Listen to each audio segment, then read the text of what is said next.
Time for the international papers. Elena's with us here on set. Shock announcement from North Korea then, saying they're going to suspend their nuclear programme in exchange for food aid. Sounds quite dramatic, but what are the papers made of it?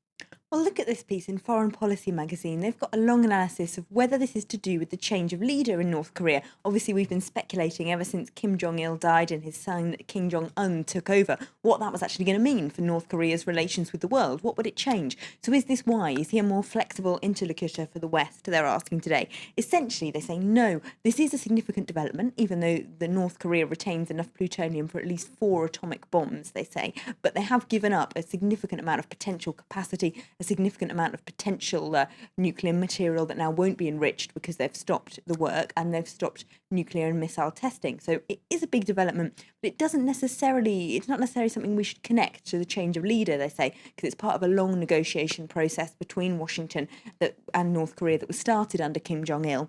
And also, we shouldn't necessarily celebrate it too quickly either, because for North Korea, it's expedient. They have a famine going on. They have hundreds of thousands probably of starving people. Foreign Policy says pretty impossible for foreign journalists to calculate how many, because you can't get into North Korea, you can't go to the countryside and see how people are really suffering. But we know there's a famine going on and that they desperately need those 240,000 tonnes of high-protein food aid that are going to be sent, and which could even be used for propaganda purposes, of course. The article says they could be used just to feed people who are loyal to the regime.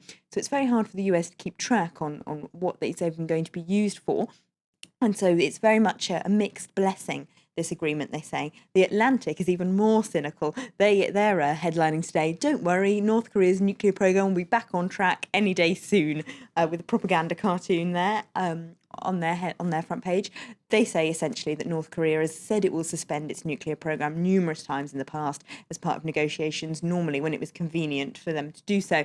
They've subsequently restarted it clandestinely a number of times. Now, obviously, they say the regime is in an insecure place because it's just changed hands, and so they're just needing to keep the international community quiet while the new leader sort of stakes out his claim to the territory.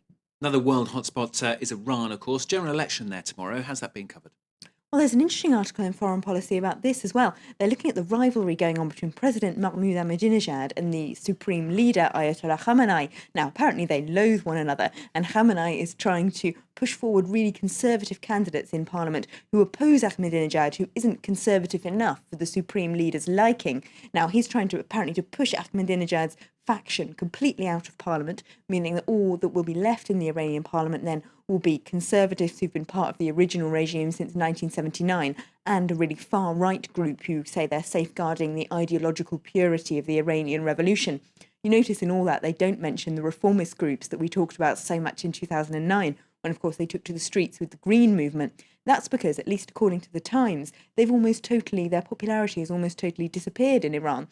That's partly because people who were linked to that group were tortured and detained by the authorities and people thought it wasn't worth the sacrifice. It's also because of the economic reality. They say voters are much less concerned about democracy than we might hope in the West, and much more concerned about getting to the ends of the months now that the prices of things in Iran has been rising. That's also affected the popularity of Ahmadinejad himself. He's a populist who came to power by telling the rural poor that he would help them financially, essentially. He would help redistribute wealth. That's not happened, so they're disillusioned.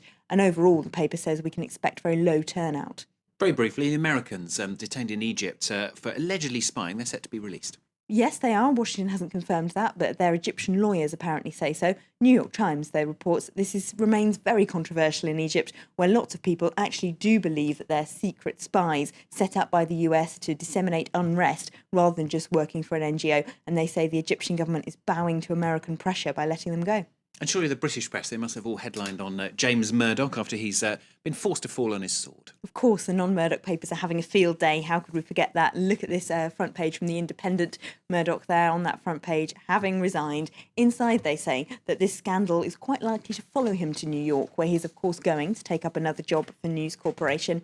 They say that the US Congress is carrying out an investigation into whether or not British journalists for News International bribed the police. This is important because if they find out that they bribed foreign officials, they could take away Murdoch's licence to broadcast in the US, and thus, of course, the jewel in his crown, Fox News, which is much more important to him than some British newspapers. It'd be intriguing. Elena, thanks very much. Elena there with the international papers on France 24.